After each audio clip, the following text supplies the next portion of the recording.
శ్రీ వశిష్ఠ పరంపర ఆధ్యాత్మిక ట్రస్ట్ వెల్కటూరు గోకులాశ్రమం వ్యవస్థాపకులు డాక్టర్ మధుసూదనార్యులు మాతా డాక్టర్ సరళాదేవి ఆధ్వర్యంలో ఎన్నో సేవా కార్యక్రమాలను నిర్వహిస్తున్నారు.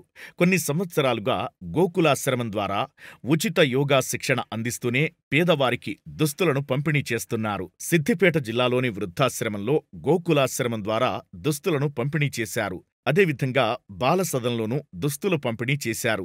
ఈ కార్యక్రమంలో ట్రస్టు సభ్యులతో పాటు పలువురు పాల్గొన్నారు.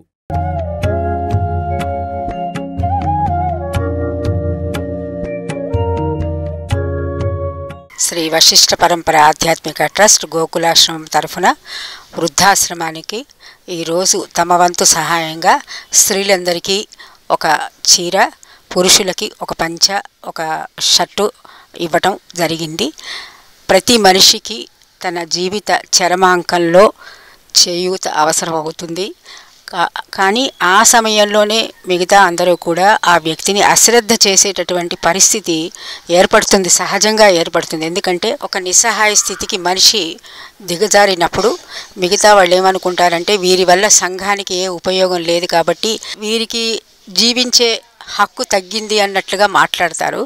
కానీ తప్పకుండా వృద్ధుల వల్ల కూడా ఈ లోకానికి ఎంతో మేలు, వారి యొక్క జీవన గమనంలో ఉన్నటువంటి అనుభవం యుక్త వయసులో ఉన్న వారి దిక్సూచిగా ఏర్పడుతుంది. కాబట్టి వృద్ధులకి మనవంతు చేయూతనిచ్చి వారి యొక్క అనుభవ సారాంశాన్ని తెలుసుకుని జీవితాన్ని ఉపయోగకరంగా మలుసుకుంటే ఏ దేశమైనా ఎంతో ముందు అడుగు వేయగలుగుతుంది.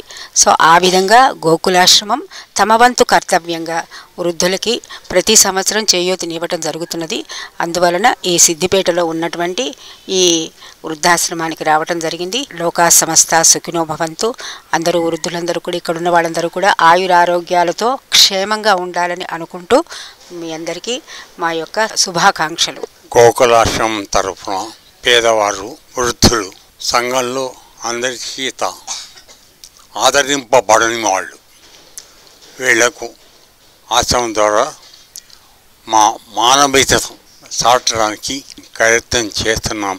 అందులో భాగంగా ఈరోజు ఆశ్రమం ద్వారా ఈ చిన్నపాటి సహాయం మేము చేస్తూ వీళ్ళందరూ మంచిగా ఉండాలని కోరుతూ భగవంతుడు వీళ్ళందరికీ కూడా ఆరోగ్యాలు ఇవ్వాలని కోరుచుకుంటూ సెలవు తీసుకుంటున్నాం. లోకా సంస్థ.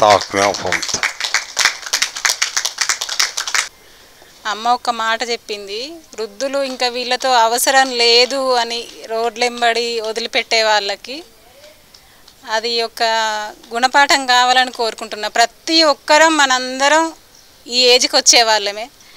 అది దృష్టిలో పెట్టుకొని మనం సేమ్ ఏజ్కి వెళ్తాం కదా అని చెప్పేసి మన పెద్దవాళ్ళని ఎవరు కూడా రోడ్ల మీద ఎవ్వరు లేని బీద వాళ్ళుగా వదిలిపెట్టద్దని కోరుకుంటూ మాకు ఈ సహాయం చేసిన గురువుగారికి, అమ్మగారికి కృతజ్ఞతలు, ధన్యవాదాలు.